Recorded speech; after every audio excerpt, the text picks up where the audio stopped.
Hello tout le monde, bienvenue à Real Insiders, la podcast dédiée à l'innovation, le marketing et la PropTech de l'immobilier suisse et suisse romand d'aujourd'hui et de demain.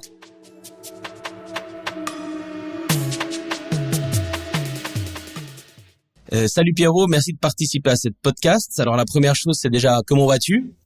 Salut Joël, merci à toi de m'avoir proposé et ça fait avec grand plaisir que je participe à ta podcast parce que tu fais du super job, je trouve. Merci, c'est gentil. Je vais bien et puis je suis en pleine forme. On croule un peu sous le travail, mais c'est positif. C'est toujours positif de crouler sous le travail. Et avant de commencer, tu pourrais juste nous décrire un peu ton parcours en quelques mots.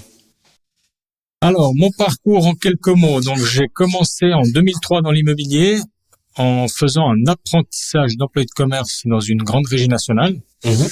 Par la suite, à la fin de mon CFC, j'ai pris un poste en tant que gérant technique dans une régie plutôt locale.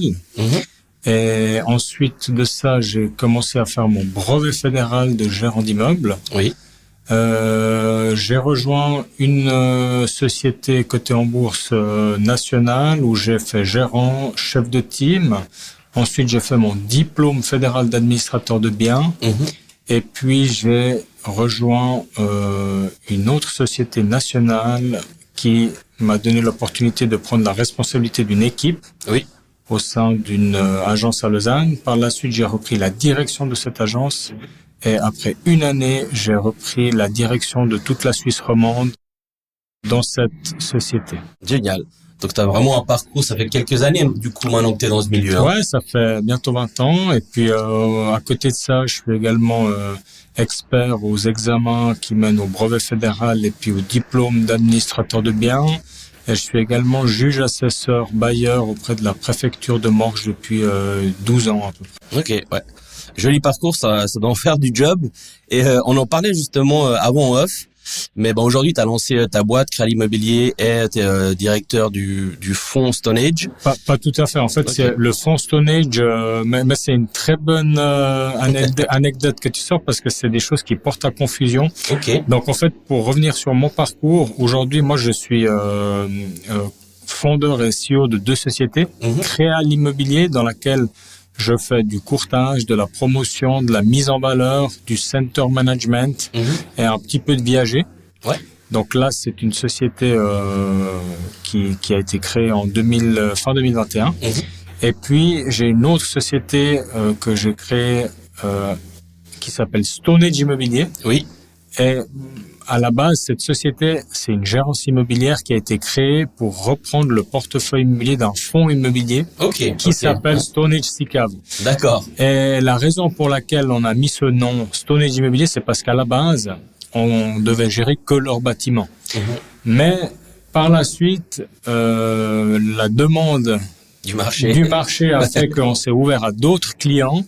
Et puis, c'est vrai que ça porte à confusion. Du coup, avec, disons, le conseil d'administration, on est en train de réfléchir à changer de nom de Stonehage Immobilier courant 2023.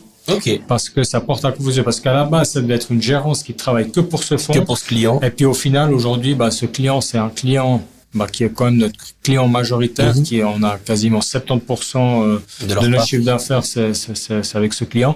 Mais on a d'autres clients et puis on a vu qu'en fait le marché était ouvert à un nouvel acteur dans la gérance, innovant, digital, avec de la compétence. Donc du coup, en fait, on s'est ouvert, on est une régie en plus sur la place lausannoise, quoi.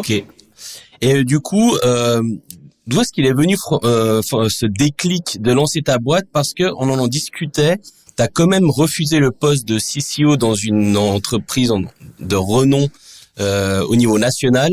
Donc je pense qu'avec un joli salaire aussi à la clé, on va pas se cacher, beaucoup, à mon avis, beaucoup aussi de pression. Pourquoi t'as dit non et pourquoi t'as lancé ta boîte finalement? Alors, très bonne question. Et puis, c'était un choix, je pense, le choix le plus difficile de ma carrière. Parce que j'étais dans une société où je me sentais bien, où j'étais reconnu, où j'avais la confiance de l'actionnaire, de ma direction. Et c'est vrai que c'était pas un choix facile, mais ils m'ont proposé en effet de reprendre la direction suisse de la gérance. Et puis, à ce moment-là, je me suis posé la question, est-ce que j'accepte ou est-ce que je saisis l'occasion de me mettre à mon compte? Parce qu'en fait, ce qu'il faut savoir, c'est que je suis quand même un entrepreneur dans l'âme. Ouais. Et j'ai toujours rêvé d'avoir un jour ma propre structure. Donc, du coup, je me suis dit, si aujourd'hui j'ai 35 ans, j'accepte ce poste, bah, je signe minimum pour 5 à 10 ans. Parce que quand tu acceptes un poste comme ça, tu quittes pas après 1 année, 2 ans. Non, pour moi, dans ma vision, c'est un échec. Donc, du coup, je me suis dit, c'est maintenant le moment dans ma vie de prendre cette décision. C'est où je continue à être employé et j'accepte ce challenge, voilà. Donc, du coup, ça aurait voulu aussi dire aller en Suisse allemande parce qu'on aurait eu 12 succursales dans toute la Suisse. Bien sûr. Et puis, bah, à ce moment-là, c'est mon esprit entrepreneurial qui a pris le dessus et j'ai préféré refuser puis lancer mes propres structures. Ok. One life, quoi, en gros. Voilà, exactement. Aujourd'hui, je regrette pas du tout ce choix. Ah bah ça tombe bien parce que c'est ma question suivante. Est-ce que tu regrettes ton choix? Donc la réponse est non. Et est-ce que toi aujourd'hui tu as une équipe avec toi vu que tu as 2 structures? Oui, tout à fait. Donc aujourd'hui on est 5 actuellement. Okay. Et puis on a engagé une nouvelle personne qui va commencer le 1er août. Et puis en fonction de la marge des affaires, on pense devoir engager 1 à 2 personnes supplémentaires d'ici la fin de l'année 2023. Trop bien. Donc, ok. Potentiellement 7 personnes à 8 personnes d'ici à 2024. D'accord. Donc ça, c'est des bonnes news, hein. C'est des bonnes news. Et aujourd'hui, toi qui es, on en parlait aussi beaucoup, le rôle de la formation dans ce milieu. J'ai interviewé Karine il y a pas longtemps aussi. Quel rôle a joué la formation dans ton parcours professionnel? Est-ce que c'est important de se former ou n'importe qui peut travailler dans l'immobilier? Pas du tout. C'est très important de se former, que ce soit par la voie académique ou que ce soit par la voie pratique, mais c'est très important de se former à mes yeux. Dans mon cas, je suis quand même un produit dérivé de l'immobilier parce que j'ai fait que ça dans ma vie. Ouais, hein. C'est vrai. Donc du coup, c'est vrai que pour moi, la formation a un peu... guider ton parcours. Voilà, guider mon parcours, valoriser mes compétences et puis donner de la crédibilité parce que ce qu'il faut savoir, c'est que j'ai quand même eu la difficulté, entre guillemets, la chance et la difficulté d'être un très jeune directeur parce que j'avais que 24 ans. Ouais, c'est ce que j'allais te dire. Ouais. Quand on m'a donné la responsabilité de la succursale de Lausanne, j'avais 24 ans et d'avoir un diplôme d'administrateur de biens en poche. Ça te crédibilise. Ça crédibilise envers les clients et puis surtout que la majorité de nos clients c'était des institutionnels, des caisses de pension, des fondations de placement. Ils ont souvent des règlements internes qui imposent une formation adéquate aux gens pour gérer leurs biens. Tout à fait. Et quels sont aujourd'hui, aussi on parle de formation, mais il y a d'autres thématiques importantes en ce moment. Quelles sont selon toi les tendances actuelles du marché immobilier en Suisse remontent? Je t'ai vu à la Rent, on regardait pas mal de choses, on a regardé pas mal de conférences ensemble. Selon toi, quelles sont les tendances actuelles et à venir? Tu parles dans les marchés immobiliers ou tu parles dans les sociétés de services? Alors, peu importe, selon toi, ton inspiration. Si on parle de la gérance immobilière, mais ça, je voulais en discuter après. C'est plutôt par rapport aux tendances. On voit par exemple qu'il y a beaucoup d'acteurs, notamment ce qu'on a vu à la Reine, qui sont des acteurs plutôt français, anglais ou même américains, qui ont des structures qui sont un peu plus digitalisées, un peu plus qui répondent à un service finalement. Comment toi tu vois d'un point de vue d'un professionnel de l'immobilier suisse entre guillemets classique l'avènement de ces nouvelles technologies au sein de l'immobilier?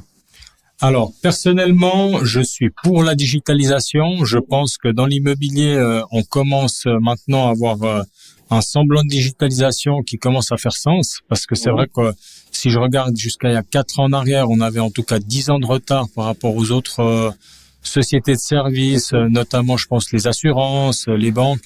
On était en retard par rapport à la digitalisation. Donc, je vois qu'aujourd'hui, et ça fait plaisir, les acteurs immobiliers se digitalisent. Après, je suis quand même sur une digitalisation modérée. Ce que j'entends par là, c'est que pour moi, personnellement, dans ma vision des choses, la digitalisation ne doit pas remplacer l'humain, mais doit aider l'humain à faire mieux, à faire plus vite, à faire plus. c'est dans ce sens-là que je vois la digitalisation. C'est pas dans le sens de supprimer des postes, parce que la compétence humaine reste la compétence humaine. Après, je sais pas qu'est-ce que ça va donner dans le futur avec les nouvelles technologies telles que ChatGPT, où là, je pense qu'il y aura des sacrées opportunités aussi dans le monde de l'immobilier, notamment si je pense aux interactions. Mais je pense qu'aujourd'hui, ce que nous avons vu à la Rent, tu citais tout à l'heure, il y a des choses très intéressantes qu'on a vues par rapport à des nouvelles sociétés technologiques en PropTech qui proposent des services qui sont vraiment top. Mais en Suisse, c'est vrai que ça met toujours un peu plus de temps à venir. Je sais pas pourquoi. Peut-être aussi dû au marché, parce que le marché suisse, on le voyait aussi, il se porte bien finalement.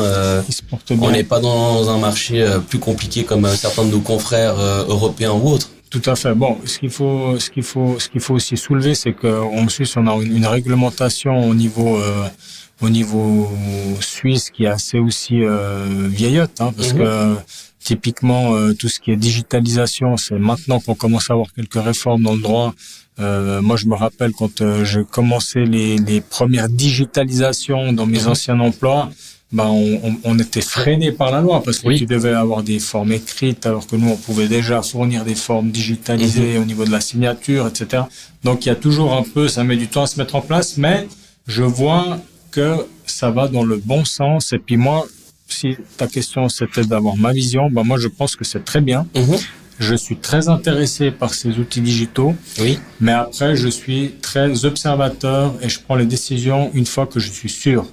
Parce que le but, c'est pas de mettre non plus 13 logins à un collaborateur pour qu'il commence à travailler. Donc, ça lance l'enfer, quoi. Ça devient l'enfer, ou bien d'avoir 14 boîtes de messagerie à gérer. Donc, il faut que ce soit mesuré et puis surtout cohérent, quoi. Cohérent et puis consolidé sous un seul ERP si possible.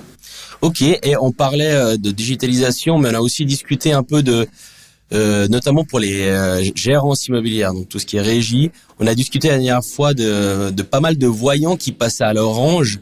Selon toi, quels sont les défis auxquels les régies immobilières en Suisse romande sont ou vont être confrontées dans les prochaines années ou peut-être même actuellement? On parlait notamment des taux d'honoraires qui, à travers les fonds immobiliers, devenaient de plus en plus bas. Par contre, en parallèle, on nous demande d'avoir un assistant, un gestionnaire. On nous demande justement d'avoir 14 logins et 14 outils digitaux différents. Donc c'est quand même un certain poids financier. Donc si on n'est pas une structure 360, on peut faire du courtage ou autre. Le seul milieu de la régie, est-ce que ça devient pas de plus en plus compliqué? On parlait aussi de subir cette image qui a toujours été plus ou moins négative pour une gérance immobilière. C'est un peu comme les services après-vente. Enfin voilà, il y avait plein d'indicateurs qu'on parlait avant qui étaient plus ou moins inquiétants. Comment toi tu vois la chose? Alors, c'est un sujet très intéressant, Joël, que tu soulèves, parce que c'est vrai que c'est notre défi quotidien. Aujourd'hui, ce qu'il faut savoir, c'est que très justement, tu l'as souligné, les régies sont fortement pressées avec les taux, parce que c'est vrai qu'il y a premièrement la concurrence, deuxièmement les fonds, troisièmement les investisseurs qu'il y a derrière qui ont besoin d'un dividende et puis qui investissent pour cela. Donc du coup, c'est vrai qu'il y a des frais dans un immeuble qui sont incompressibles et puis il y a des frais qu'on peut compresser et puis on va compresser ce qui est compressible. Donc les régies ont un défi majeur dans la rentabilité parce qu'aujourd'hui on a besoin d'avoir des collaborateurs qualifiés. Un collaborateur qualifié, ça coûte.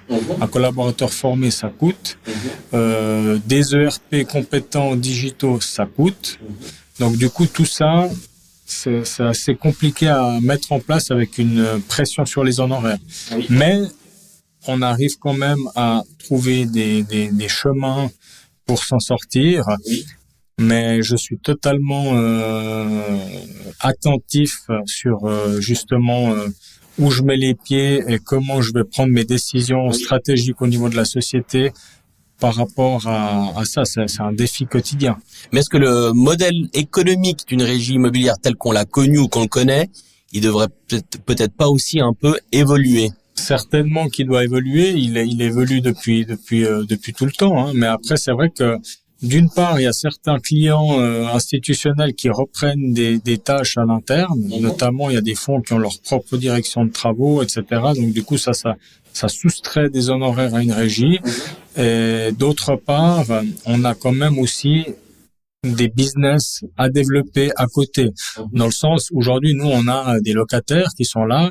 Quand un locataire, il vient chez nous, il veut chercher un appartement, donc il veut aussi déménager, il va certainement refaire une assurance ménage, il va certainement refaire son abonnement téléphone, enfin, toute une série de choses qu'aujourd'hui, on propose pas et que moi, je pense qu'on pourrait, dans le futur, avoir un service à 360 en disant, écoutez, vous prenez l'appartement, on vous fait le déménagement, on vous fait votre abonnement, on vous fait votre assurance, on vous fait votre troisième pilier. Ça peut être une idée de rémunération annexe à ce qui existe pour pouvoir pallier à la pression qu'on a sur les honoraires, par exemple. Ok. Et pourquoi pas, par exemple, je réfléchis à haute voix, ça c'est pas préparé, mais pourquoi par exemple pas faire une sorte d'honoraire fixe pour toutes les régies? Par exemple, toutes les régies se mettraient d'accord de dire, ok, maintenant, c'est 4, 5, et personne ne descend dessus. Parce que là, j'ai l'impression que c'est un peu chacun fait comme il l'entend. Est-ce que ça, tu penses que c'est viable? Ça déjà, peut-être durant ces 20 dernières années, vous avez peut-être déjà discuté à un moment donné, vu que tu connais beaucoup de monde. Ou est-ce que ça vous est jamais passé à l'esprit de dire, maintenant, ça devient compliqué en bloc, et puis plus personne descend en dessous de 4, ou 3, 5, ou 3. Enfin voilà, quoi. Ce serait une super idée, mais c'est légalement pas possible. Ce serait au niveau de la concurrence, là, comme quoi, c'est contraire là. Ça deviendrait un cartel. Ouais. Et puis. Je voulais pas prononcer le mot avant, mais. Ça deviendrait un cartel. Je veux dire, t'as pas le droit. Et voilà. Mais c'est vrai que je pense que mes confrères et moi, on est conscients qu'aujourd'hui, on a atteint un niveau d'honoraire qui est très bas. Donc aujourd'hui c'est difficile d'aller plus bas. Après je te cache pas, il m'est déjà arrivé de refuser des mandats parce que tout simplement pour nous dans notre optique c'était pas suffisamment rentable pour qu'on puisse mettre les forces qu'il fallait et les compétences qu'il fallait pour gérer ce genre de mandat. Okay. Donc aujourd'hui, après, c'est un libre arbitre, chacun offre ce qu'il veut, mais après, nous, en tout cas, au sein de ma société, on a un seuil sous lequel on va pas, simplement. Ouais. Ok. Et puis pour toi, on parle de tout ça, mais aujourd'hui, pour toi, quelles sont les principales difficultés que tu rencontres, si on a? Et comment tu essayes de répondre à ces difficultés finalement? Dans la régie. Dans la régie ou même chez Créal Immobilier ou dans ton rôle d'entrepreneur. Parce que le rôle d'entrepreneur, c'est aussi engager du monde.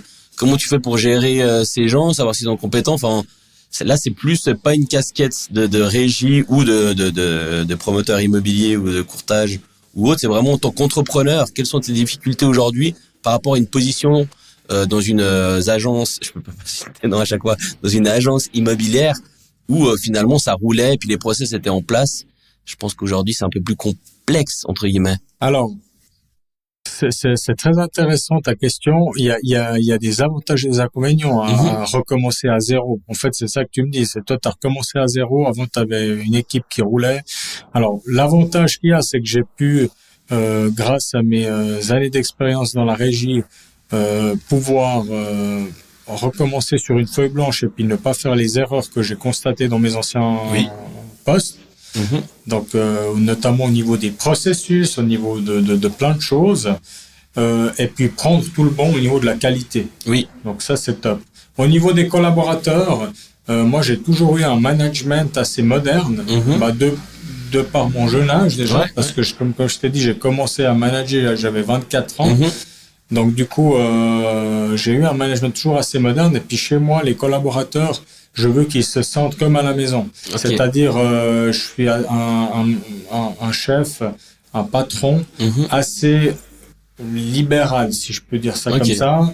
Je les laisse assez libres. Moi, je pense que personne ne doit venir chez moi pour faire des heures, en fait, parce que c'est pas la bonne société. Non, c'est pas la bonne société pour ça. Ok. Et du coup, dans ce côté libéral, La question du télétravail, du home office, c'est des choses que vous appliquez ou pas encore? Totalement. Okay. Depuis le premier jour, c'est appliqué chez nous. Et puis, justement, j'ai investi pas mal d'argent quand j'ai créé mes boîtes pour les digitaliser un maximum, pour que mes collaborateurs et moi puissions travailler depuis n'importe où, à n'importe quel moment.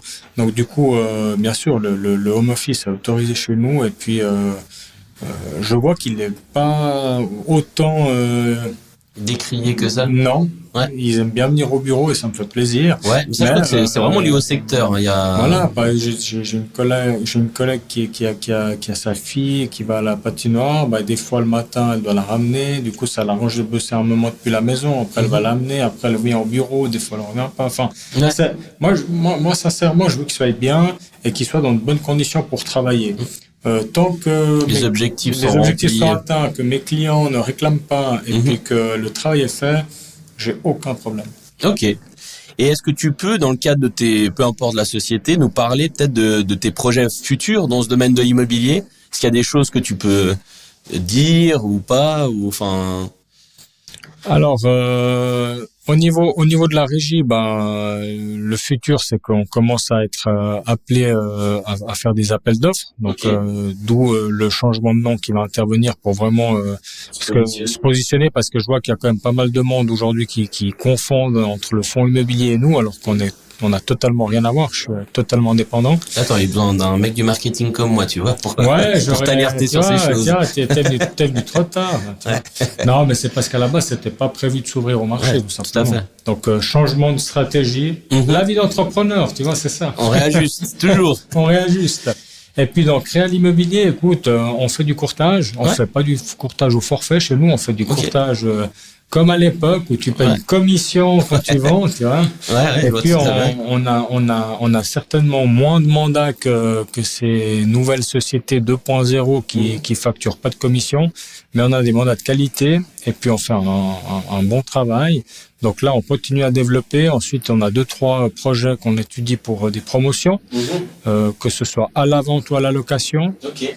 Et puis, sinon, l'objectif aussi en 2023, ce sera d'engager une personne supplémentaire aussi chez Créa l'immobilier. Okay. Parce que je commence à avoir pas mal, un peu trop de travail pour l'équipe actuelle. Ouais. Il y a du coup beaucoup de nuits blanches.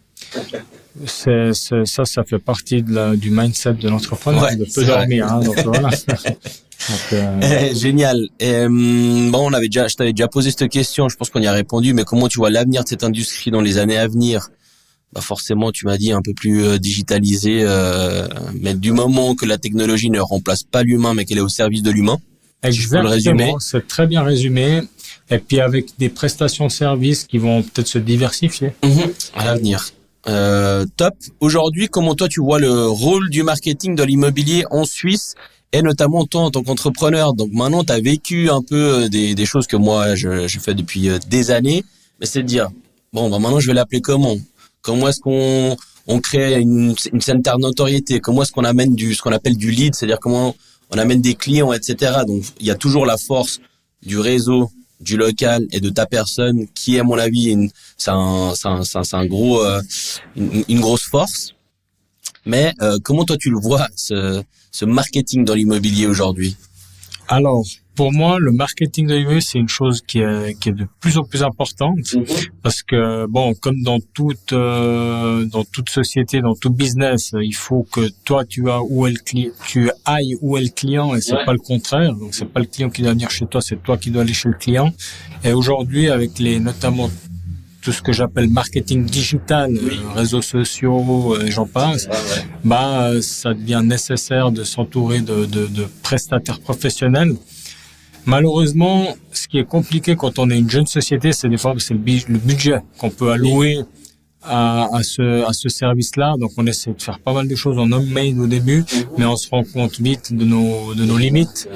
Et pour moi, c'est très important si on veut bien se positionner sur un marché, que ce soit pour une société, que ce soit pour une promotion, pour un nouveau projet. Le marketing, aujourd'hui, moi, quand je fais un projet, c'est toujours un point où on ancre dès le départ dans le budget, un budget marketing. Ouais, ok.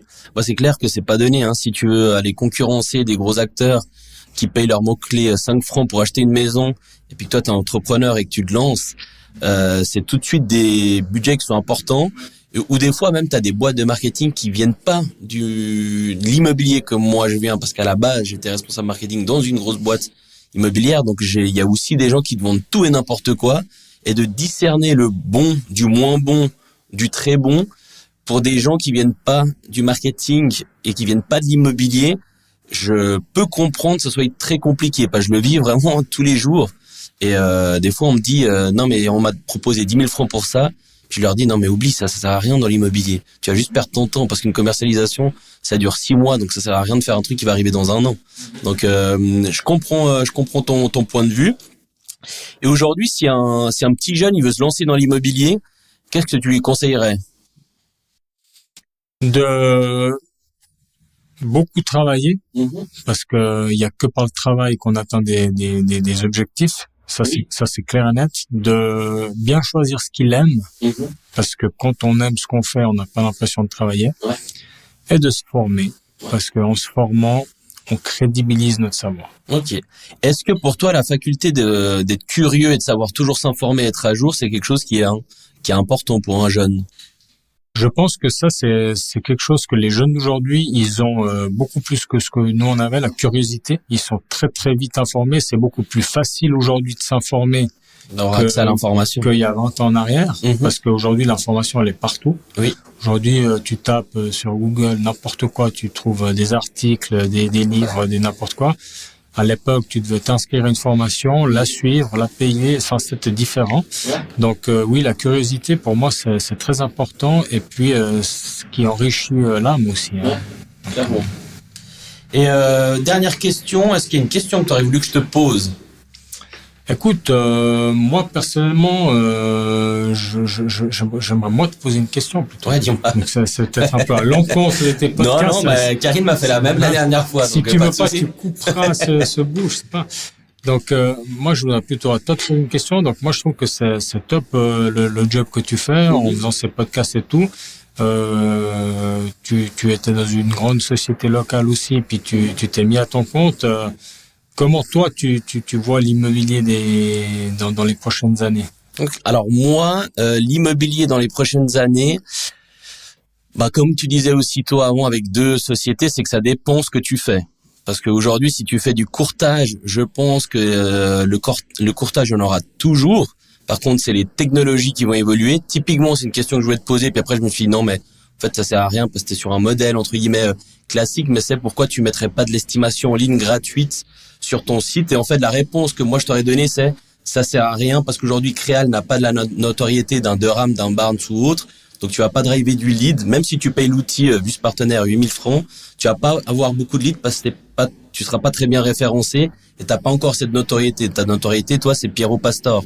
Et c'est ce qui fait la force, parce que les gens, ils savent que t'es talentueux et pointu. Donc, pour revenir à ta question, pour la partie du courtage, je pense que ça sera toujours présent. Je pense qu'il y aura de plus en plus de sociétés disruptrices quand on prend le cas de figure d'acheteurs, de Néo, acheteur.ch, excuse-moi, de Real Advisor. En fait, on voit que c'est des gens qui viennent de la tech et que leur moteur, finalement, c'est l'outil. Parce que si ils ont l'outil, si demain t'as un courtier qui part, la boîte, elle tourne toujours. Par contre, si t'es dans une boîte où t'as 3 Piero Pastor et puis c'est les meilleurs, et puis t'as fait 20 ans avec, mais ils gardent leur réseau dans leur poche et décident de partir, ils partent avec leur réseau. Donc, tu maximises les risques. Donc, je pense que les prochaines sociétés vont comprendre qu'il faut amener plus d'outils qui permettent à la société d'être saine, notamment en travaillant à leur CRM. Et puis, pour les gérants, c'est ce qu'on en parlait aussi beaucoup en off, c'est pour ça que tu parles de services, etc. Mais pour moi, il y a des voyants qui sont à l'orange. Déjà, historiquement, elles ont toujours subi leur image, les régies immobilières. Je trouve que ça, c'est une énorme connerie, parce que finalement, on est le seul secteur qui parle à tout le monde et que quand tu reçois une lettre de ta régie, tu la lis, alors que quand tu reçois de la pub à gauche à droite, tu t'en fous. Donc, je pense qu'il y a un vrai travail d'image pour réélever ce métier, et il y a des gens qui le vulgarisent sur les réseaux sociaux et qui le font très bien d'ailleurs. On en parlait aussi avant. Donc là, il y a un gros challenge. Je pense qu'il va y avoir aussi un néo des régies immobilières qui va arriver. Donc, je pense que la pression sur les prix, elle est pas finie. Et ça, je le crois sincèrement. C'est pas une question de si ça va arriver, mais de quand. Donc là aussi, je pense qu'il y a il y a une vraie dimension marketing à implémenter, à insuffler dans ces régies. Parce que théoriquement, comme on disait, les responsables de ces régies sont des gens qui viennent de la gérance. C'est des bons gestionnaires immobiliers. Et aujourd'hui, un bon CEO, je pense qu'il doit être fort en finance, il doit être à jour avec la technologie, puis il doit comprendre que le marketing, il est là pour trouver des solutions à des problèmes. Tout à fait. Top. Écoute, merci beaucoup. Je pense elle va sortir d'ici quelques semaines. Hein. Et puis, si vous voulez savoir ce que fait Piero Pastor, je mettrai le lien sur mon site internet des deux sociétés. Et puis, sinon, vous pouvez le retrouver sur LinkedIn. Et ce sera un plaisir de vous répondre, sauf si tu reçois 500 messages d'ici là. Merci beaucoup. On y répondra avec plaisir. Merci beaucoup, Piero. Merci à toi, Jean.